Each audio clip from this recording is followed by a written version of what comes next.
Clay Trading, this will be a video chart on ticker symbol NADL. We will take a look at the 30-minute time frame.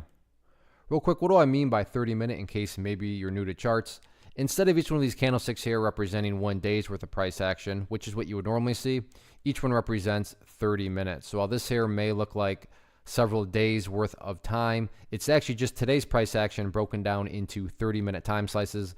I like to do this time frame because I think it does a good job of telling the quote-unquote story of the price.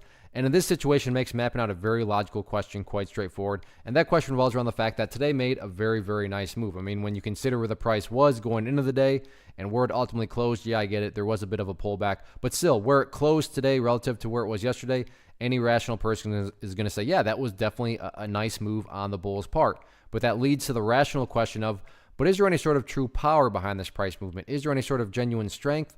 Or is this just some sort of knee-jerk reaction, dead cat bounce? I have no idea, but like I said, by using charts, we can make answering that question very straightforward. And in my mind, it all revolves around a single area.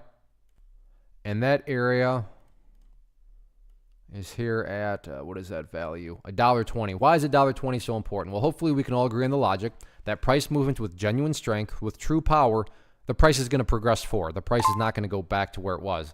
I'm assuming you're saying, hey, thanks, Captain Obvious. Of course, if a price movement is truly strong, it's not going to go back to where it was. That would be a contradiction. Exactly. So with that in mind, think about $1.20. Any sort of closes below, or worse yet, if the price separates to the downside, what would that be doing to the price?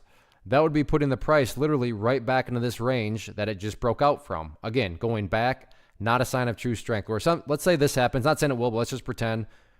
Pretty drastic pullback, and the price does something like that. Even after a drastic pullback like that, what would you still have? Well, you'd have a set of lows right there. You'd have this set down there. If you picture each one of those as stair steps, well, hey, now you have stair steps still progressing in the upwards direction. And again, that's the name of the game. That's what a truly strong move is going to do. It's going to make progress forward. And in this situation, I'm defining make progress and quantifying that as $1.20. As far as levels of resistance are concerned, I'm not even going to talk about those because in my opinion, top priority right now is not breaking levels of resistance. Top priority is just going through some healthy consolidation and building some higher bases, because as long as higher bases are being built over time, the long-term chart will take care of itself. So nice way to end the week. We'll see if the bulls can build upon this momentum next week.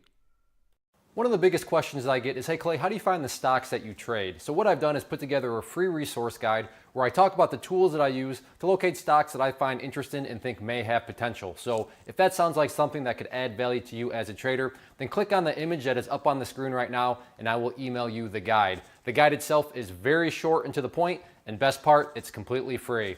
Thanks for watching the video. Let me know if you have any questions.